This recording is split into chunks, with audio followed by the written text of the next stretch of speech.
Hello friends, मैं श्याम वर्मा अब आपका फिर से केमिकल पीडिया में स्वागत करता हूं। जैसा कि आप जानते हैं, बीआरसी में नोटिफिकेशन मैंने पहले ही बीआरसी का नोटिफिकेशन ला चुका हूं आपके सामने। आप लोगों ने बहुत ज़्यादा पसंद किया, बहुत ज़्यादा शेयर भी किया, वो बहुत अच्छी बात है, मुझे बहुत अच्छा लगा ये।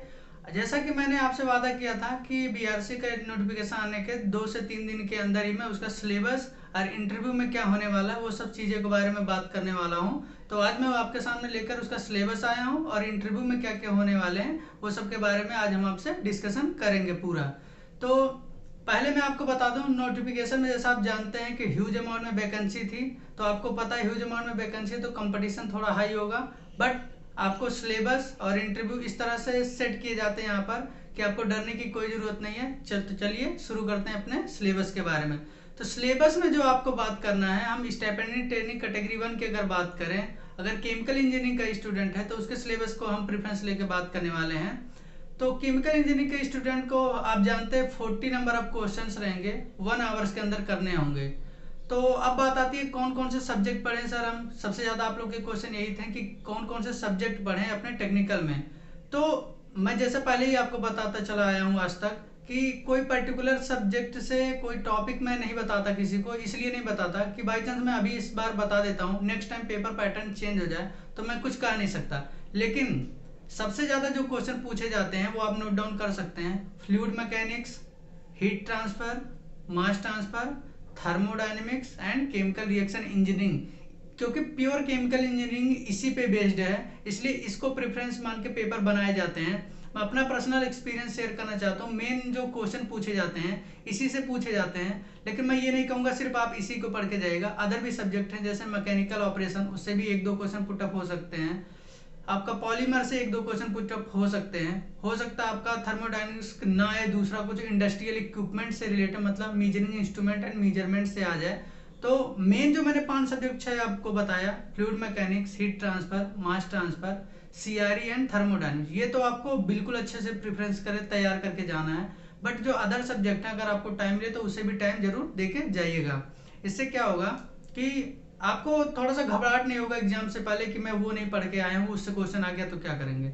आप मेन अपना पढ़ के जाइए, साइड में उसे भी थोड़ा पढ़ के जाइए ताकि आपको पेपर में कोई दिक्कत नहीं हो। क्योंकि आजकल आप जानते हैं कंपटीशन बहुत हाई हो चुका है, तो आपको उसी लेवल की तैयारी करके जाना है।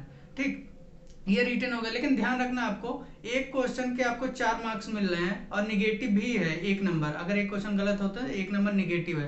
तो ध्यान रखिए, कभी भी कोई एग्जाम ये नहीं बोलता कि 100% नंबर आपको ऑब्टेन करने हैं। तो इसलिए ध्यान रखिए, अगर डीएई का या बीआरसी का रूल क्या है, रिटन में मिनिमम आपको मैक्सिमम अगर कट ऑफ देगा तो 60% देगा। तो मीन्स अगर 100 क्वेश्चन आते हैं तो अगर 60 क्वेश्चन भी आप सही कर लेते हैं तो रिटन के लिए क्वालिफाई हैं आप।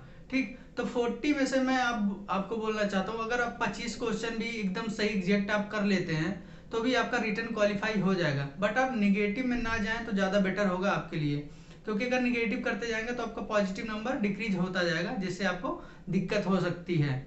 ये तो रिटर्न का मैंने परफॉर्मा बता दिया। और क्वेश्चन लेवल जो होते हैं वो बेसिक से क्वेश्चन उठाए जाते हैं, जो आप निग्लेक्ट करते हैं कि ये तो नहीं आ सकता, वहीं से क्वेश्चन पुटअप किए जाते हैं जहां आप कंफ्यूज हो जाते हैं। इसलिए बेसिक को अपने साथ लेकर चलिए। हाई लेवल तो क्वेश्चन आप करिए ही करिए, बट बेसिक को आप जरूर क्लियर रखिए, क्योंकि रिसर्च सेंटर में हमेशा बेसिक क्वेश्चन को ज़्यादा प्रेफरेंस दिए जाते हैं। ये तो हो गया हमारा रिटर्न के सिलेबस के बारे में। और कुछ आप इसको बारे में जानना है आपको तो कमेंट बॉक्स में पूछ सकते हैं, मैं तुरंत आपको रिप्लाई, आप जानते हैं, तुरंत दे दूंगा।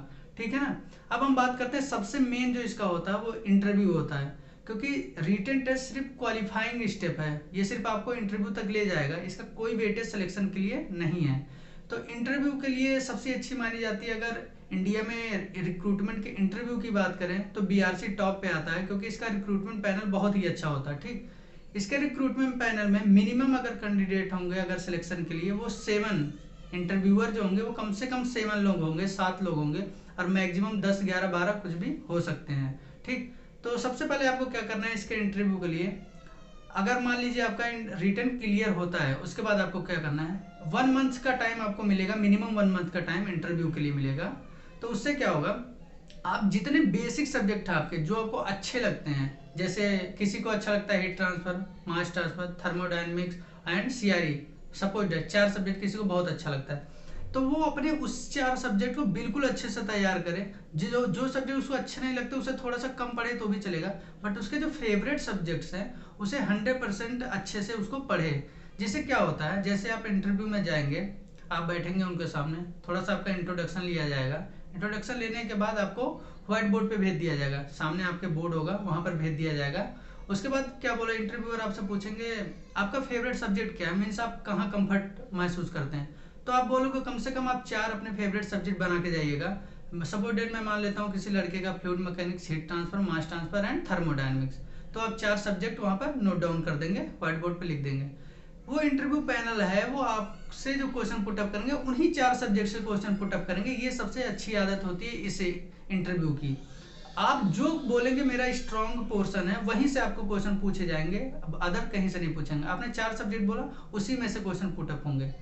अगर फ्लूइड मैकेनिक्स एग्जामिनर ने पूछा फ्लूइड मैकेनिक्स से स्टार्ट करेगा, तो वो जब पहला क्वेश्चन आपको पुटअप करेंगे तो सबसे पहले बहुत ही बेसिक क्वेश्चन है। अगर फ्लूइड मैकेनिक्स की बात करें तो क्या होता है फ्लूइड मैकेनिक्स, सबसे पहला क्वेश्चन ये उठता है। तो फ्लूइड मैकेनिक्स बात, उसके बाद डीप उसके अंदर क्या गवर्निंग होता है, कौन सा लॉ अप्लाई होता है, वो अंदर की बातें हो जाती हैं। बट बेसिक अगर आपका स्मूथ है पूरा, तो आप इंटरव्यू काफी अच्छे से स्मूथली मूव करा सकते हैं। इसका इंटरव्यू 1-1 घंटे, 1.5-1.5 घंटे भी होते हैं। जिसका इंटरव्यू बहुत अच्छा चला जाता है 1 घंटे से ऊपर चले जाते हैं। जिसका बहुत अच्छा नहीं जाता वो 5 मिनट्स में उसका इंटरव्यू खत्म हो जाता है। ठीक, वो डिपेंड करता है आप पे कि आप इंटरव्यू पैनल को कितना अच्छा सेटिस्फाई कर पा रहे हैं। सबसे खास जो बात है, आप हमेशा इंटरव्यू पैनल में स्ट्रेस मत लीजिए, क्योंकि नंबर ऑफ इंटरव्यूअर ज्यादा होते हैं। ज्यादा होने से यही होता है कि जो कैंडिडेट होता है वो स्ट्रेस में आ जाते हैं। तो इसको आपको ध्यान में देना है, आपको स्ट्रेस में नहीं आना है। कुछ लोग उसमें आपका सपोर्ट में रहेंगे, कुछ लोग ऐसा बिहेव करेंगे कि आप गलत बोल रहे हो, तो ये सब आपको ध्यान में नहीं देना। आपको जो आपने पढ़ा है बेसिक, आपका कॉन्सेप्ट क्लियर है, तो आप अपनी बातों पर डटे रहें। ऐसा नहीं, रूडली डटना का मतलब नहीं होता, मतलब कॉन्फिडेंट रहें कि सर मैंने यही पढ़ा है और यही है। ठीक है ना, ऐसी तरह से बात करें। उसके बाद आराम से इन्हीं जो आपके कंफर्ट जोन है उसी पूछेंगे। अगर आपका कहीं पर एक्सपीरियंस है, अगर कहीं पर आपका एक्सपीरियंस है तो हो सकता है 1-2 क्वेश्चन वहां से भी पुटअप हो जाए, बट ज्यादा मतलब इससे नहीं होता। उनको मेन चीज होता है आपके टेक्निकल के बारे में, कि आपने जो कोर्स किया है उसमें कितना ज्यादा आपने बेसिक चीजों को समझा है। चीजें समझने, अगर आप रट के चीजें गए होंगे तो वहां आप 10 मिनट भी इंटरव्यू में टिक नहीं पाएंगे। ठीक, तो इसलिए मैं बार बार कहता हूँ चीजों को समझिए तो ज्यादा बेटर होगा। मैंने सारे लेक्चर पहले ही डाल दिए हैं, आप उसको देखें समझें, जो ना समझ में आए वो कमेंट बॉक्स में बताएं कि क्या हमें नहीं समझ में आ रहा है। और इस वीडियो में और कुछ अगर आपको जानना है रिटर्न से, इंटरव्यू से, और कुछ अदर इन्फॉर्मेशन जानना है तो आप कमेंट बॉक्स में मुझसे पूछ सकते हैं, मैं जल्दी उसके रिप्लाई देने की कोशिश करूंगा। अगर आपको वीडियो अच्छी लगी हो तो अपने लाइक जरूर करके जाएगा और अपने दोस्तों में शेयर जरूर कीजिएगा। और कुछ भी कहीं पर डाउट हो तो आप कमेंट तुरंत करें, मैं रिप्लाई जरूर आपका दूंगा। Thank you.